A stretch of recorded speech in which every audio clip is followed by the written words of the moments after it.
যখন দুইজন সন্তান দুইজন নবীদের কলেজের টুকরাকে যখন বিদায় করে দিলাম, বাবার কথায় ওটাই বাপ আমার দয়াল নবীজি জুব্বা মুবারক টান দিয়ে ছিঁড়ে ফেলেছে। নাউজুবিল্লাহ বলেন, আরো জোরে বলেন। যখন ছিঁড়ে ফেলেছে আমার নবী কষ্ট পাইয়া ডাক দিয়া বলে, আল্লাহ আমাকে সে কষ্ট দিয়েছে, তাকে একটা ভাগ দিয়া তুমি তাকে শেষ করে দাও। কি করে দাও? শেষ করে দাও। নবী যখন এই বদদোয়া করলাম, বদদোয়া করার পরে আবু লাহাব ডাক দিয়া বলে, মুহাম্মদ আমার জন্য বদদোয়া করেছে, আমার সন্তানের জন্য বদদোয়া করেছে। যদি মুহাম্মাদের কথা অনুযায়ী, সবাই পড়ে সাল্লাল্লাহু আলাইহি ওয়াসাল্লাম এর কথায় যদি আমার উপর আযাব আসে, আমার উপর যদি শাস্তি আসে, মা আগনা আনহু মালুহু ওয়া মা কাসাব, আমার আল্লাহ রাব্বুল আলামিন বলেন, এ মা আগনা আনহু মালুহু ওয়া মা কাসাব, এই আয়াতটা নাযিল করে দিল। আবু লাহাব ডাক দিয়া বলেন, ও মক্কার কাফেররা শোনো, মুহাম্মদের কথায় সাল্লাল্লাহু আলাইহি ওয়াসাল্লাম আমার উপর যদি শাস্তি আসে, আমি বলে দিলাম আমার যে সন্তান আছে, আমার যে সম্পদ আছে, এইগুলো আমি বিলাইয়া দিয়া দেব। কি করব? দান করে দেব। আল্লাহ বলেন, ও বন্ধু, আবু লাহাবের যে সম্পদ আছে, মা আগনা আনহু মালুহু ওয়া মা কাসাব, আবু লাহাবের সন্তান, আবু লাহাবের যে সম্পদ রয়েছে তার এইটা কোনো কাজে আসবে না। শুধু তাই নয়, আবু লাহাব যে সম্পদ উপার্জন করেছে, এই সম্পদ কোনো কাজে আসবে না, কোনো কাজে আসবে না। কেননা আমার নবীকে কষ্ট দিয়েছে, নবীকে কষ্ট দেওয়ার কারণে আমার আল্লাহ কষ্ট পেয়েছে। শুধু তাই নয়, আবু লাহাব শুধু আমার নবীকে কষ্ট দেয় না, মা আগনা আনহু মালুহু ওয়া মা কাসাব সায়াসলা নারাযা লাহাব, লেলিহান আগুনের মধ্যে তারা প্রবেশ করবে। কোথায়? আগুনের মধ্যে। এর দ্বারা বোঝা গেল আবু লাহাব চিরস্থায়ী ভাবে জাহান্নামে। কি? জাহান্নামে। এর দ্বারা বোঝা গেল আবু লাহাব নবীর সাথে বেয়াদবি করার কারণে যেমনি ভাবে জাহান্নামে হইল, এই জামানার মধ্যে যারা আমার নবীর সাথে বেয়াদবি করবে, ওই আবু লাহাবের সাথে ওই লোকটা জাহান্নামে থাকবে। চিৎকার দিয়া বলেন ঠিক কিনা?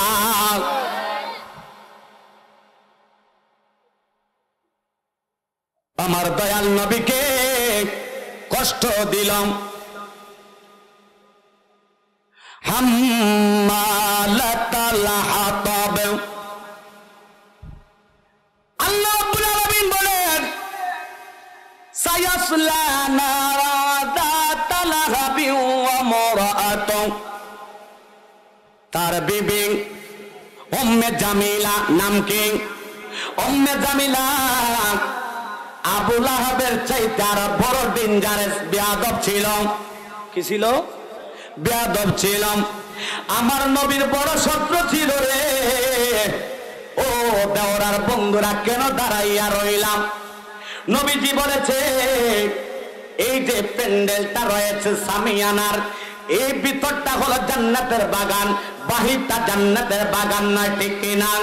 নবী বলেন, জান্নাতের বাগানে যাইও, জান্নাতের বাগানের ফল ভক্ষণ করিল। সাহাবায়ে কেরাম বলেন, ইয়া রাসূলুল্লাহ, জান্নাত আমরা কোথায় পাবো? আমার নবী বলেন, সাহাবীরা, যেই জায়গার মধ্যে আল্লাহর কথা হবে, আমি রাসূলের মুস্তাফার কথা হবে, ওই জায়গাটা হবে জান্নাতের বাগান।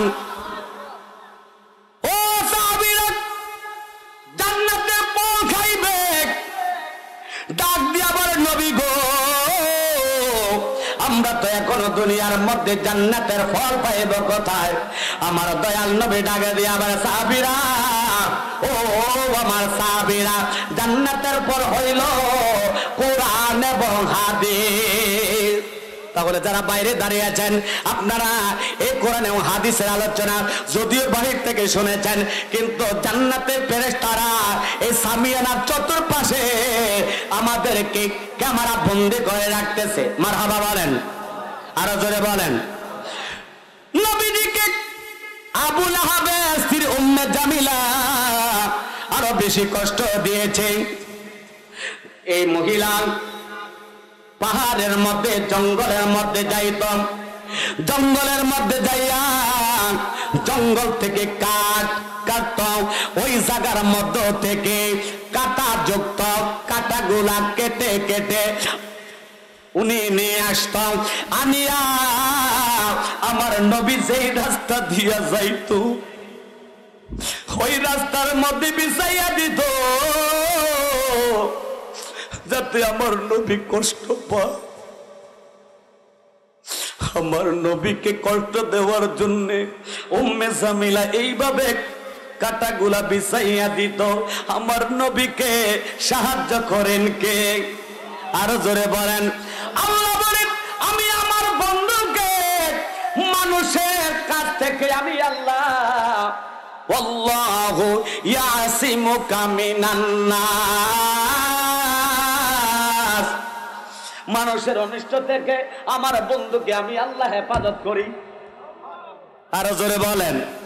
আমার নবীকে কষ্ট দেওয়ার জন্য উম্মে জামিলা কাটাগুলা এইভাবে কেড়ে দিত, বিছাইয়া দিত, যাতে আমার নবী কষ্ট পায়। আমার নবীকে হেফাজত করবেন কে? আরো জোরে বলেন কে? ওই নবীর পক্ষে থাকতে চাই কে চাই না? আল্লাহুম্মা সাল্লি মাওলানা মুহাম্মাদ ওয়া আলা সাইয়্যিদিনা। এই পদ্মা মেঘনা যমুনার তীরে কত ঢেউ চলে যায়, আসে না তো ফিরে, ঠিক কিনা? আর জোরে বলেন। এই পদ্মা মেঘনা যমুনার তীরে কত ঢেউ চলে যায়, আসে না তো ফিরে। আমি একদিন হারিয়ে যাব, আসব না কোনদিন আমি ফিরে। এই পদ্মা মেঘনা যমুনার তীরে কত ঢেউ চলে যায় ফিরে। পদ্মা মেঘনা আর তীরে কত ঢেউ চলে যায়। বন্ধুরা রে আমার, উম্মে জামিলা আবু লাহাবের স্ত্রী, এই উম্মে জামিলা এই কাটাগুলা কেটে কেটে মাথার মধ্যে বোঝাই করে আনতাম।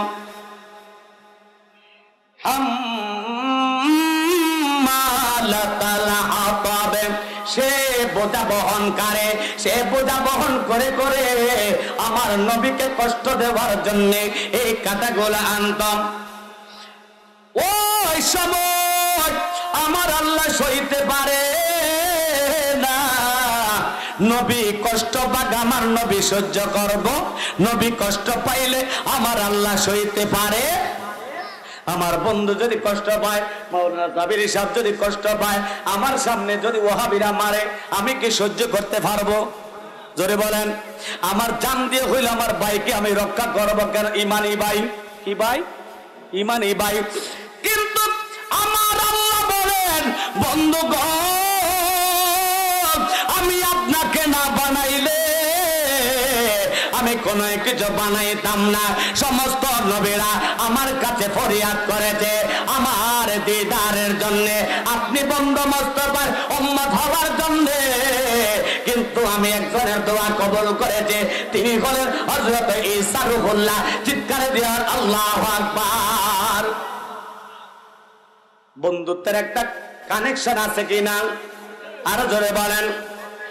ও দৌড়ার বন্ধুরা রে, একটু গভীর মনোযোগ দাও। ফি জিদিহা হাবলুম মিন মাসাদ, তার গলার মধ্যে ইমাম হাসানকে নিয়ে আসলো, ইমাম হুসাইনকে নিয়ে আসলো, মা ফাতেমাতুজ জাহরা রাদিয়াল্লাহু তাআলা আনহাকে নিয়ে আসলো। আসার পরে গো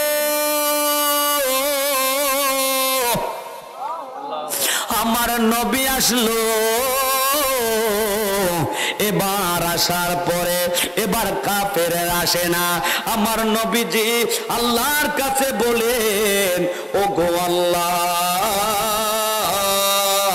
ফাকালা আল্লাহুম্মা হাউলাই আহলু বাইতি, ও আল্লাহ এখানে যারা রয়েছে আলী ওয়া ফাতিমাতা ওয়া হাসান ওয়া হুসাইনা, এখানে হাসান আছে, হুসাইন আছে, আলী আছে, মা ফাতেমা আছে, ও আল্লাহ এখানে যারা আছে তারা হলো আমার আহলে বাইত। আল্লাহ বলে দিল, বন্ধু আপনি জগৎবাসীকে জানাইয়া দেন, আপনি দুনিয়ার মানুষের কাছে উহুদের ময়দানে আপনার দান্দার মোবারক শহীদ হয়েছে, এই জন্য বলা দেন আপনি কোনো উজরত চান না, আপনি কোনো প্রতিদান চান না। তায়েফের ময়দানে আপনাকে 7 বার বেহুশ করেছে, বলে দেন আমি এর জন্য আমি কোনো বিনিময় চাই না, আমি কোনো কিছুর জন্য বিনিময় চাই না। নামাজ প্রতিষ্ঠা করার জন্য যখন আমি নামাজের মধ্যে দাঁড়াইতাম, আমি যখন নামাজের মধ্যে দাঁড়াইতাম, যখন সিজদার মধ্যে যাইতাম, কাফের বেঈমানেরা আমার উপরে উঠে পছানারি ভুঁইগুলা এনে দিত। আমাকে তো কষ্ট দিয়েছে, তারপরেও আমি তোমাদের কাছে কোনো কিছু চাই না। আল্লাহ বলেন, হাবিব গো আপনি বলে দিন আমি কোনো কিছু চাই না, তবে একটা জিনিস চাই, এটা হলো আমার আহলে বাইতের মুহাব্বত। আহলে বাইত আমার দয়াল নবীর হাল। আমার নবী বলেন, আল হাসান ওয়াল হুসাইন সাইয়্যিদা শাবাবি আহলি জান্নাহ। হযরত হাসান হযরত হুসাইন রাদিয়াল্লাহু তাআলা আনহুমা জান্নাতের যুবকদের সরদার। ওই যুবকদেরকে ভালোবাসার দরকার আছে কিনা? আহলে বাইতের সদস্য হযরত মা ফাতেমাতুজ জাহরা রাদিয়াল্লাহু তাআলা আনহা সম্পর্কে আমার নবী বলেন, আল ফাতেমাতু সাইয়্যিদাতুন নিসাই মিন আহলিল জান্নাহ। হযরত ফাতেমাতুজ জাহরা আমার কলিজার টুকরা, এই ফাতেমাতুজ জাহরা রাদিয়াল্লাহু তাআলা আনহা হলো এই কোটি কোটি ওই জান্নাতের মধ্যে কোটি কোটি রমণী হবে, কোটি কোটি মহিলা যাবে জান্নাতে। আমার নবী বলেন, ও আমার উম্মতিরা, ও উম্মতিরা শোনো, মা ফাতেমাতুজ জাহরা রাদিয়াল্লাহু তাআলা আনহা হবে ওই কোটি কোটি জান্নাতের রমণীদের সরদারিনী। আর আল্লাহু আকবার। আমার নবীজি বলেন, ও সাহাবীরা শোনো, আনা মাদিনাতুল ইলমিন ওয়া আলিউন বাবুহা। ও সাহাবীরা শোনো, আমি হলাম ইলমের শহর, আর আমার আলী হলো ওই শহরের দরজা। হযরত আলী রাদিয়াল্লাহু তাআলা আনহু একদিন দাঁড়িয়ে রইলেন।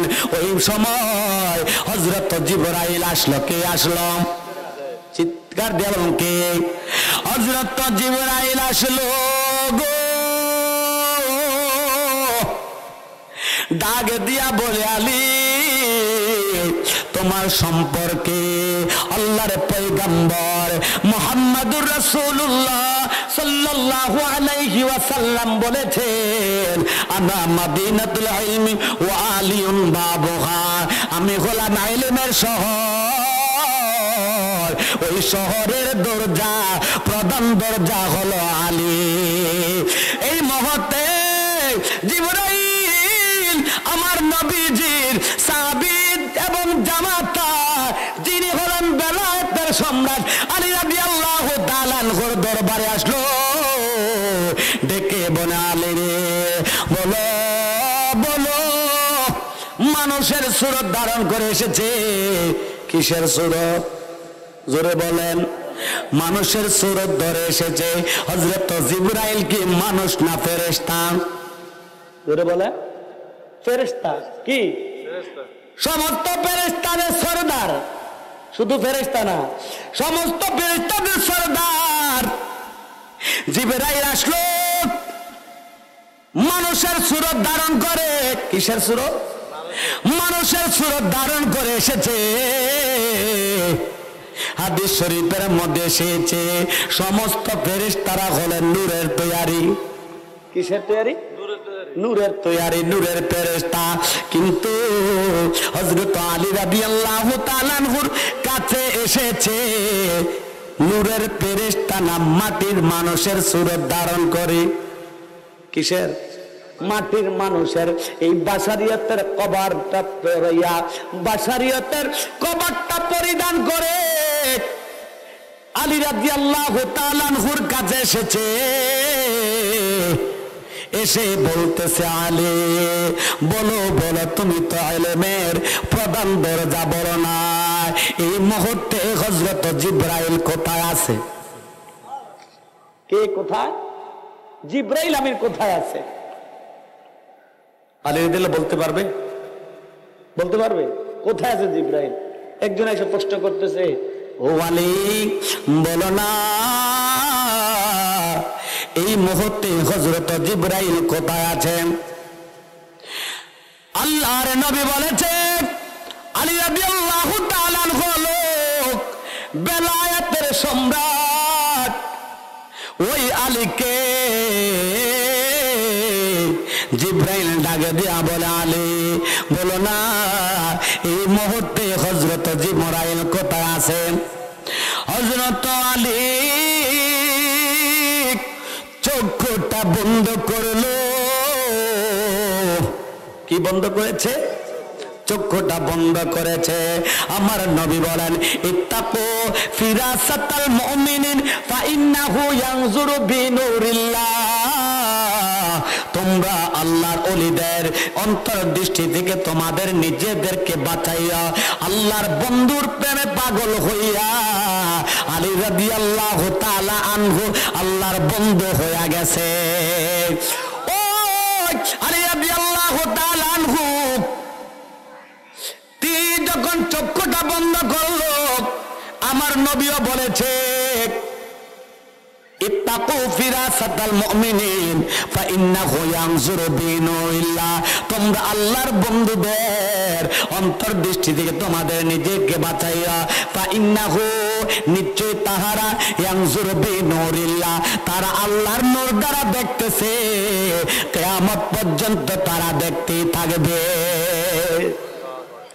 আলী রাদিয়াল্লাহু তাআলা আনহু অন্তরের চক্ষু দ্বারা আকাশের দিকে তাকাইল। তাকাইয়া প্রথম আসমান, দ্বিতীয় আসমান, তৃতীয় আসমান, চতুর্থ আসমান, পঞ্চম আসমান, ষষ্ঠ আসমান, সপ্তম আসমান, সিদরাতুল মুনতাহা, আরশে আযীম পর্যন্ত ঘুরে এসে বলে এই পর্যন্ত জায়গার মধ্যে জিবরাইল নাই। আরো আসতে বলে জিবরাইল প্রথম আসমানে নাই, দ্বিতীয় আসমানে নাই, তৃতীয় আসমানের মধ্যে নাই, চতুর্থ আসমানের মধ্যে নাই, পঞ্চম আসমানে নাই, ষষ্ঠ আসমানে নাই, সপ্তম আসমানে নাই, সিদরাতুল মুনতাহায় নাই। গেল কই জিবরাইল? এবার নিচের দিকে তাকাইল। কার নূর দিয়ে দেখে তারা? আল্লাহর নূর দ্বারা। কার নূর দ্বারা? ফাইন্নাহু ইয়ানজুর বিনুরিল্লাহ। তারা আল্লাহর নূর দ্বারা দেখতেছে এবং দেখতেই থাকবে, বর্তমান এবং ভবিষ্যৎ।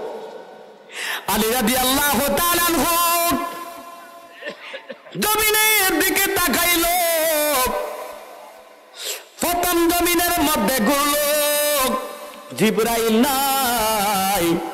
দ্বিতীয় জমিনের দিকে তাকাইল, দ্বিতীয় জমিনের মধ্যে জিবরাইল নাই। তৃতীয় জমিনের মধ্যে তাকাইল গো, তৃতীয় জমিনের মধ্যে জিবরাইলকে খুঁজে পায় না। চতুর্থ জমিনের মধ্যে গেল, ওই জায়গার মধ্যে গেল। যাওয়ার পরে ওই জায়গার মধ্যে জিবরাইলকে খোঁজাখুঁজি করলো, জিবরাইলকে পাওয়া যাচ্ছে না। এবার পঞ্চম জমিনের দিকে লক্ষ্য করলো, ওই জায়গার মধ্যে জিবরাইলকে পাওয়া যাচ্ছে না। ষষ্ঠ জমিনের দিকে তাকাইলো, ওই জায়গার মধ্যে জিবরাইলকে খুঁজে পায় না। সপ্তম জমিনে তাহতা সারা, সপ্তম আসমানের নিচে তাকাইলো গো, ওই জায়গার মধ্যে দেখে জিবরাইল নাই। জিবরাইল কোথায় গেল? এবার ডান দিকে তাকাইল, ডান দিকে তাকাইয়া দেখে জিবরাইল নাই। বাম দিকে তাকাইল, বাম দিকের মধ্যে জিবরাইল নাই। এবার ডাক দিয়া বলেন, ও ভাই,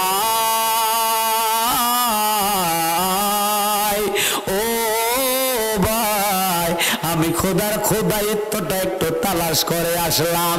আমি আসমানে পাই নাই, জমিনে পাই নাই, ডানে পাই নাই, বামেও পাই নাই। আমি ঘুরলাম ঘুরলাম, এই মুহূর্তে আমার সামনে যিনি দাঁড়াইয়া আছে গো, তিনি হলো ফেরেশতাদের শ্রেষ্ঠ ফেরেশতা হযরত জিবরাইল আমার সামনে দাঁড়িয়ে আছে। আল্লাহুম্মা সাল্লি মাওলানা মুহাম্মদ ওয়া আলা আলিহি। আমার আল্লাহ ডাকে দিয়া বলে, ও ইমানদারের দল, ইয়া আইয়ুহাল্লাযীনা আমানু, হে ইমানদারেরা, ও বিশ্বাসীর দলেরা, যারা আমাকে ভালোবাসো, ও বিশ্বাসীর দলেরা, যারা আমার বন্ধু মুস্তাফাকে জানের চাইতে বেশি ভালোবাসো, আমি তোমাদেরকে বলি গো, লা তাকুলু রাইনা, আমার বন্ধু মুস্তাফাকে তোমরা রাইনা বলে ডাকে দিও না। চিৎকার দেবা আল্লাহু আকবার। আল্লাহ বলে দিলেন, আমার বন্ধুকে কেমনে ডাকবে? আমার বন্ধুর দরবারের আদব আমি আল্লাহ তোমাদেরকে শিক্ষা দিতেছি। আমার বন্ধু মুস্তাফাকে কেমনে ভাবে ডাকবে? সাহাবায়ে কেরামেরা যখন আমার দয়াল নবী আলোচনা করতেন, ওয়াজ করতেন, যখন আলোচনা করত, সাহাবায়ে কেরামেরা আমার নবীকে বলত, রাইনা ইয়া রাসূলুল্লাহ, নবীজি গো,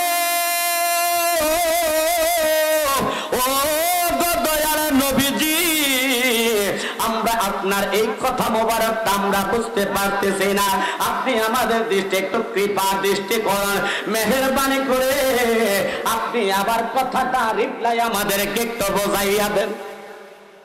সুবহানাল্লাহ বলবেন না? ও নবী গো, আমরা আপনার এই কথা মোবারকটা বুঝতে পারতেছি না, কি বলেছেন, মেহেরবানি করে আপনি আমাদেরকে আবার একটু বুঝাইয়া দেন।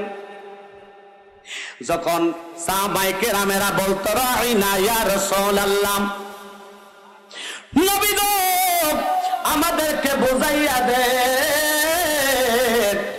এই রাইনা শব্দের কয়েকটা অর্থ হয়। একটা শব্দের, এই রাইনা শব্দের অর্থ একটা গালিও হয় ইহুদিদের ভাষায়। কাদের ভাষায়? ইহুদিদের ভাষায় এটা একটা গালি হয় রাইনা। তারা যখন দেখলো মুসলমানেরা আমার নবীজিকে আদব সহকারে ডাকতে রাইনা বলে, তারা চিন্তা করলো আমরা বারবার নবীকে রাইনা বলে অপমান করব। যখন এই কথা বলে গো, তারাও আমার নবীকে রাইনা বলে নবীর ইজ্জত খাটো করার জন্য, নবীর সম্মানকে খাটো করার জন্য।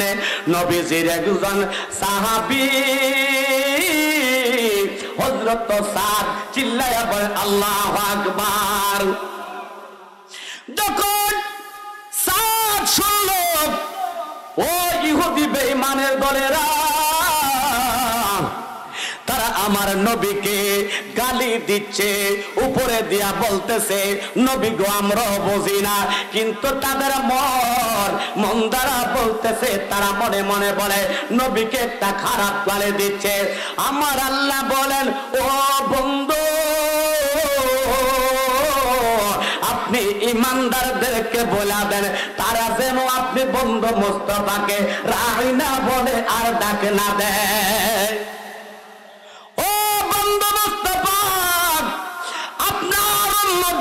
আপনি বলে দেন তারা যেন রাইনা বলে আপনাকে না ডাকে দেন। যখন ইহুদিরা রাইনা বলা শুরু করে দিলাম, নবীজির একজন সাহাবী হযরত সাদ ডাকে দিয়া বলে ইহুদির বাচ্চারা রে, তোমরা বারে বারে আমার নবীকে রাইনা রাইনা বলতেছ, আমার নবীকে তোমরা নবীর শান ও মানকে কাটো করতেছ।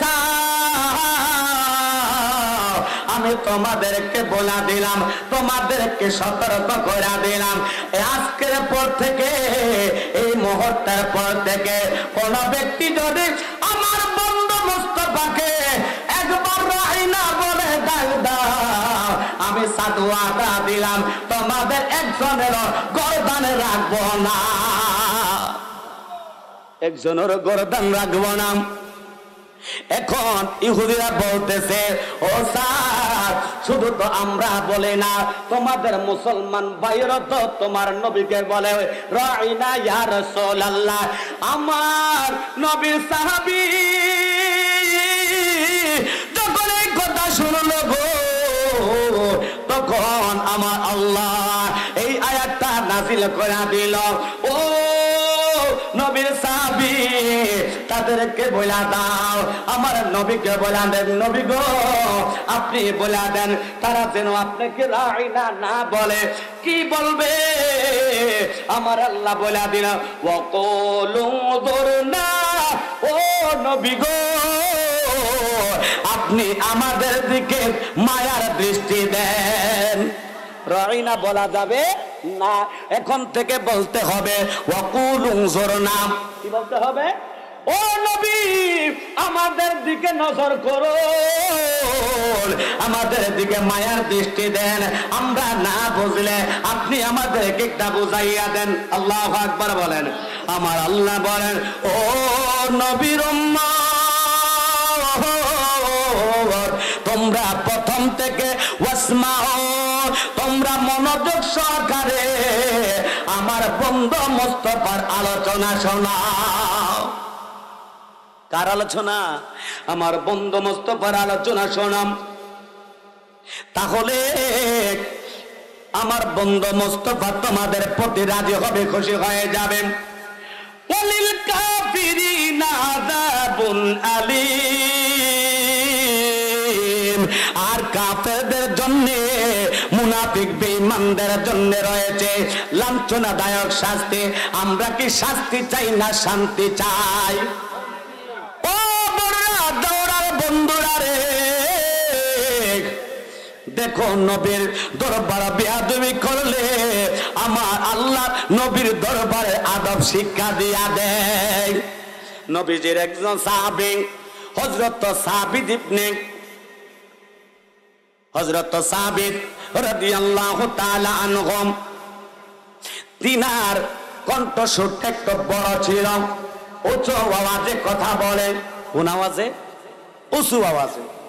যখন উচ্চ আওয়াজে কথা বলা শুরু করলাম, আমার নবীর দরবারে লোকেরা, সাহাবায়ে কেরামরা বলে দিলাম, ও নবীর সাহাবী, নবীর দরবারে আস্তে কথা বলো। কিভাবে কথা বলাম? জোরে বলেন না। আস্তে কথা বলাম। ইয়া আইয়ুহাল্লাযীনা আমানু লা তারফাউ আসওয়াতাকুম ফাওকা সাওতিন নবী। চিৎকার দিয়ে বলেন ইয়া রাসূলুল্লাহ। নবীজির দরবারে যখন সাহাবী জোরে জোরে কথা বলে, যখন এই আয়াতটা নাযিল হয়ে গেল, সাহাবী চিন্তা করলাম, আমার দয়াল নবীজির কাছে আল্লাহ ওহী নাযিল করেছে গো। নবীর দরবারে উঁচু আওয়াজে কথা বলা যাবে না। একজন অপরজনকে যেইভাবে ডাকে দে, নবীর দরবারে এমনি ভাবে চিৎকার দিয়ে ডাক দেওয়া যাবে? আমরা একজন অপরজনকে যেইভাবে ডাকে দেয়, আমরা যেইভাবে ডাক দে, আমার আল্লাহ তার প্যারা বন্ধুর দরবারে আদব শিক্ষা দিচ্ছে। ও নবীর উম্মতেরা রে,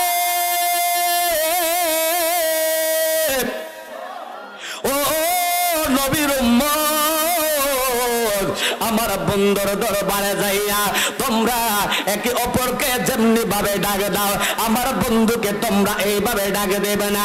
যদি একজন অপরজনের মতো আমার বন্ধু মুস্তাফাকে ডাকে দাও, তাহাবাতা আমালুকুম ওয়া আনতুম লা তাশউরুন।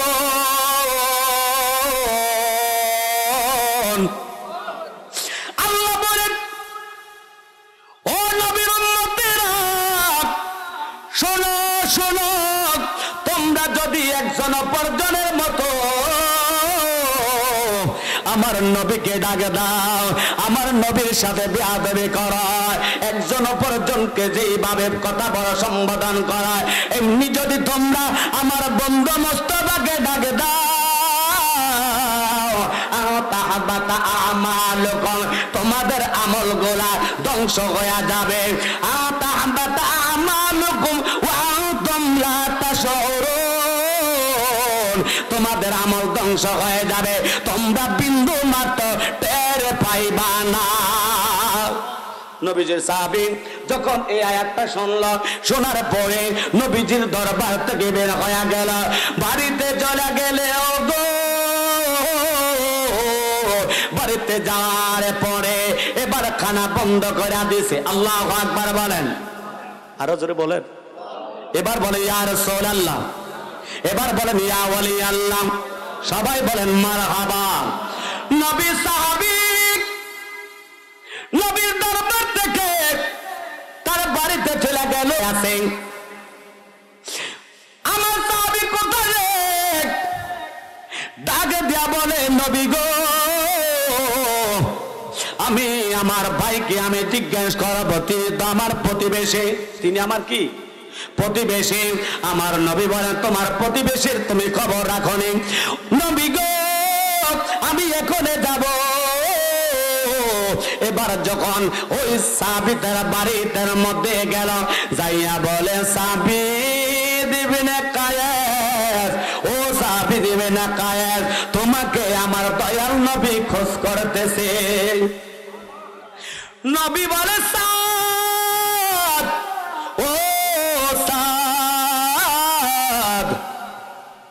শোনো শোনো, আমি কেন নবীর দরবারে যাই না? নবীর কাছে একটা আয়াত নাযিল হয়েছে, নবীর দরবারে উঁচু আওয়াজে কথা বলা যাবে না। নবীর দরবারে যদি উঁচু আওয়াজে কথা বলা হয় আমল ধ্বংস হয়ে যাবে। আমি আমার দয়াল নবীজির দরবারে আমি উঁচু আওয়াজে কথা বলেছি। ও ভাই, এর দ্বারা বুঝলাম আমার আমল গোলা বরবাদ হয়ে গেছে। কি হয়ে গেছে? বরবাদ হয়ে গেছে। এই জন্য আমি নবীর দরবারে যাই না। যারা বলতেছে নবীজি গো, আপনার সাহাবী আমাকে এই কথা বলেছে, আপনার দরবারে উচ্চ আওয়াজে কথা বলেছে, এই জন্য নাকি তার আমল গোলা নষ্ট হয়ে গেছে। আমার নবী ডাকে দিয়া বলেন, সাদরে ও সাদ, সাবিব ইবনে কায়েসকে বইলা দাও নবী তোমাকে একটা সার্টিফিকেট দিছে। তোমাকে নবী বলেছে তোমার আমল গোলা ধ্বংস হয় না, তুমি জাহান্নামে হও না। আমার নবী তোমাকে বলেছে তুমি হইলা জান্নাতে। ইয়া রাসূলুল্লাহ বলেন, আর তুমি ইয়া রাসূলুল্লাহ। নবীজির দরবারে আদব শিক্ষা দেয় কে? জোরে বলেন না কে? আর জোরে বলেন কে? আল্লাহ। আমার দয়াল নবীজির আদব শিক্ষা দেন। আমার নবীকে কষ্ট দিলে কষ্ট পায় কে? আর জোরে বলেন কে? আল্লাহ রাব্বুল আলামিন কোরআনে কারিমের মধ্যে বলে, ইন্নাল্লাযীনা ইউযুনাল্লাহা ওয়া রাসূলাহু লা'নাহুমুল্লাহু ফিদ দুনিয়া ওয়াল আখিরা ওয়া আ'আদ্দা লাহুম আযাবাম মুহিনা। আল্লাহ রাব্বুল আলামিন বলেন, নিশ্চয় যারা আল্লাহ এবং তার রাসূলকে কষ্ট দেয়, ইন্নাল্লাযীনা ইউযুনাল্লাহা ওয়া রাসূলাহু লা'নাহুমুল্লাহু ফিদ দুনিয়া ওয়াল আখিরা, যারা আল্লাহকে কষ্ট দেয়, আল্লাহর রাসূলকে কষ্ট দেয়, তাদের জন্য দুনিয়ায় লানত, তাদের জন্য কবরে লানত, তাদের জন্য হাসরে লানত, তাদের জন্য মিজানে লানত। ওয়া আ'আদ্দা লাহুম আযাবাম মুহিনা, তাদের জন্য রয়েছে লাঞ্ছনাদায়ক শাস্তি। বন্ধুরা রে আমার, নবীজিকে ভালোবাসতে চাই কি চাই না? আরো জোরে বলেন, চাই কে চাই না? নবীজিকে কষ্ট দিল যারা কষ্ট দিল গো, নবীজিকে একজন ব্যক্তি কষ্ট দিল। যখন কষ্ট দিল, কষ্ট দেওয়ার পরে ওনার কয়েকটা সন্তান ছিল। কি ছিল? সন্তান ছিল। এই নবীকে কষ্ট দেওয়ার কারণে তার সন্তানের মধ্য থেকে কাউকে আল্লাহ সন্তান দান করে না। নবীজির সাথে বেয়াদবি করার কারণে, নবীজির সাথে বেয়াদবি করার কারণে তাদের বিবিদেরকে আল্লাহ বান্দা বানাইয়া দিল। তাহলে বোঝা যায় আরেকটা কথা আজকে নুরুল ইরফানের মধ্যে পেয়ে গেলাম, যাদেরকে যারা নবীর শানে বেয়াদবি করবে আল্লাহ তাদেরকে সন্তান দিবে বেশিরভাগে। আমি কুমিল্লার মধ্যে রাজগঞ্জে থাকি, ওই জায়গার মধ্যে আমি 2-3টা লোককে দেখেছি যারা তাবলীগ করে। কি করে? জোরে বলে কি করে? আমি দেখেছি, আমার নিজের চোখে দেখেছি 2টা লোক। একটা বলতে যে হুজুর আমার বয়স অনেক হয়ে গেছে, আমার কোনো সন্তান হয় না। আরেকটা বুড়া মানুষ, ওনার বয়স মনে হয় 70 বয়স হবে, তার কোনো সন্তান হয় না। এই আয়াতটা পড়ার পরে আমি বুঝতে পারলাম নবীর সাথে যারা বেয়াদবি করবে আল্লাহ রাব্বুল আলামিন তার বংশের মধ্যে কোনো সন্তান দান করবে না। ঠিক কিনা? দেখেন নবীর শানে বেয়াদবি করলে কি হয়। বন্ধুরা রে আমার ইয়া রাসূলুল্লাহ ইয়া হাবিবাল্লাহ ইয়া রাসূল জবান করে মাশাআল্লাহ ইয়া রাসূলুল্লাহ পর ইয়া রাসূল মারহাবা ইয়া রাসূলুল্লাহ বলা ইয়া রাসূল জবান খুলে মাশাআল্লাহ ইয়া রাসূলুল্লাহ তুমি জীবন তুমি মরণ আধারে ঘরে তুমি আপন তুমি জীবন তুমি আধারে ঘরে তুমি আপন তুমি আমার জীবনের সাথী তুমি আমার জীবনের সাথী তুমি নিদানে তরানেওয়ালা ইয়া রাসূল লা ইয়া রাসূল ইয়া হাবিব ইয়া রাসূলুল্লাহ বলো ইয়া রাসূল ইয়া হাবিব বন্ধুরা রে আমার ও পর্দার ভাই বাবারা পর্দার আড়ালের মা বোনেরা গো ও মা বোনেরা শোনো আমার নবীর সাথে বেয়াদবি করলে কি হয় আমার নবীর যখন ইসলামের দাওয়াত দিবে আমার নবীর উপর কোরআনের আয়াত যখন নাজিল হলো ওয়া আনজির আশিরাতাকাল আকরাবিন যখন এই আয়াত নাজিল হলো আমার দয়াল নবীজি সাফা পর্বতের মধ্যে উঠলেন ওঠার পরে আমার দয়াল নবীজি কাফের মুশরিকদেরকে মক্কার কুরাইশদেরকে মক্কার কাফের বেঈমানদেরকে ডাকে দিলেন ও মক্কার লোকেরা ও মক্কার মানুষেরা আমি তোমাদেরকে একটা কথা জানতে চাই তোমাদের কাছ থেকে আমি যদি এখন বলি এই পাহাড়ের পাদদেশে শত্রু বাহিনী রয়েছে তোমাদেরকে যে কোনো মুহূর্তে আক্রমণ করবে এই কথা কি তোমরা বিশ্বাস করবে সকলে ডাকে দিয়া বলেন ও মুহাম্মদ সবাই পড়ে সাল্লাল্লাহু আলাইহি ওয়াসাল্লাম আপনি কোনদিন এই 40টা বছর হয়ে গেল আপনি কোনদিন মিথ্যা কথা বলেন নাই আপনি কোনদিন আমাদের সাথে ঝুট কথা বলেন নাই আপনি যে কথা বলবেন আমরা এটা গ্রহণ করে নিব কোনদিন আপনি মিথ্যা কথা বলেন না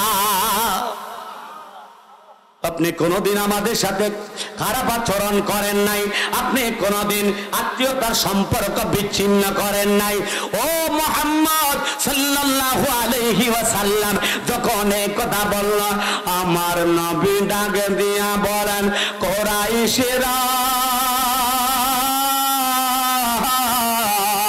ও কুরাইশেরা শোনো আমার আল্লাহ এক কয়জন আরো জোরে বলেন আল্লাহ রাব্বুল আলামিন বলেন বিসমিল্লাহির রাহমানির রাহিম আরো আল্লাহু আকবার কুল হুয়াল্লাহু আহাদ আল্লাহুস সামাদ লাম ইয়ালিদ ওয়া লাম ইউলাদ ওয়া লাম ইয়াকুল লাহু কুফুয়ান আহাদ আমার নবী বলেন ও মক্কার মানুষেরা তোমরা দেবদেবীর পূজা না করে এক আল্লাহর প্রতি ঈমান আনো কয়জন একজন কয়জন এক আল্লাহর প্রতি ঈমান আনো যখন এই কথা বলল আবু লাহাব ডাক ডাকে দিয়া বলেন তাব্বালাকা আলি হাদা দাওনা ইয়া মুহাম্মদ, এ মুহাম্মদ তোমার ধ্বংস হোক। চিৎকার দিয়া বলেন নাউজুবিল্লাহ। ডাকে দিয়া বলে মুহাম্মদ তুমি ধ্বংস হইয়া যাও। এই জন্য নিয়ে আমাদের সকলকে এখানের মধ্যে সাফা পর্বতের মধ্যে আমাদেরকে সকলকে শামিল করেছ। ও মুহাম্মদ তুমি ধ্বংস। যখন আমার নবীকে আবু লাহাব বদদোয়া দিল, কি দিল? আরো আসতে বদদোয়া দিল। আমার নবী বন্ধু টাকার, আরো জোরে বলেন, একটু জবানটা খুলা বলেন কার? এই জবানের মালিক কে? আওয়াজ দিয়া বলেন কে? আমার আল্লাহ সইতে পারে না। খোদা জিসকো বাকিরে সোরালি মোহাম্মদ, মোহাম্মদ জিসকো বাকিরে সোরা কোই नहीं सकता। চিৎকার দিয়া বলে ইয়া রাসূলুল্লাহ। আল্লাহ রাব্বুল আলামিন যাকে ধরবে, যাকে পাগল আল্লাহ করবে, আমার নবী তাকে ছুটাই আনবো। আমার নবী যাকে ধরবে আমার আল্লাহ তাকে ছুটাইবে না। আমার নবীজি যখন দাওয়াত দিলেন, আবু লাহাব আমার নবীকে বদদোয়া দিলেন। যখন বদদোয়া দিল গো নবীকে অপমান করার কারণে, আমার আল্লাহ ডাকা দিয়া বলে জিবরাইল, ও জিবরাইল আমার বন্ধুর দরবারে চলে যাও, যায়া বলো তাব্বাত ইয়াদা আবি লাহাব। ও জিবরাইল আমার বন্ধু মুস্তাফার কাছে যায়া বলো আমার বন্ধুকে বদদোয়া দিয়েছে, আমি আল্লাহ সইতে পারি না। যায়া বইলা দাও তাব্বাত ইয়াদা আবু লাহাবের 2 হাত ধ্বংস হইয়া যাক। কয় হাত? তাব্বাত ইয়াদা আবি লাহাবি ওয়া তাব। আবু লাহাবের 2 হাত ধ্বংস হইয়া যাক। এবং কি ধ্বংস হয়ে গেছে? কি হয়ে গেছে? ধ্বংস হয়ে গেছে। যখন এই আয়াত নাযিল হইল, আবু লাহাবের 2টা সন্তান ছিল। কয়টা সন্তান? আরো জোরে বলেন। একটার নাম হলো উতবা, আরেকটার নাম হলো উতাইবা। কয়জন? আওয়াজ দিয়ে বাজি, আমি আপনার কাছে আসছি, একটু আমার এই সহযোগিতা করবেন। সন্তান কয়জন? আরো জোরে বলেন। এই 2জন সন্তানের কাছে আমার দয়াল নবীজির 2জন কলিজার টুকরা উম্মে কুলসুম রুকাইয়াকে বিবাহ দিয়েছে। যখন তারা নাবালেগ ছিল, নাবালেগা ছিল, ওই সময় বিবাহ দিয়েছে। যখন আবু লাহাবকে আমার আল্লাহ এই কথা বলল, আবু লাহাব ডাকে দিয়া বলে উতবা ও উতাইবা, এই মুহাম্মাদের 2জন মেয়ে যে তোমরা বিবাহ করেছ, এই 2জনকে তালাক দিয়া দাও। চিল্লায় বলে নাউজুবিল্লাহ। কি করে দাও? তালাক দিয়া দাও। এই তালাক দেওয়ার কারণে আমার নবী কি শান্তি পাইল না কষ্ট পাইল? আরো জোরে বলেন। নবীকে যারা কষ্ট দেয় আল্লাহ বলেন ইন্নাল্লাযীনা ইউযুনাল্লাহ ওয়া রাসূলাহু লা'নাহুমুল্লাহু ফিদ দুনিয়া ওয়াল আখিরাহ। তাদের জন্য দুনিয়ায়ও লানত, আখিরাতের মধ্যে লানত। ঠিক কিনা? যখন এই 2জন সন্তানকে যখন ছেড়ে দিলা, তালাক দিয়া দিলা, বন্ধুরা রে আমার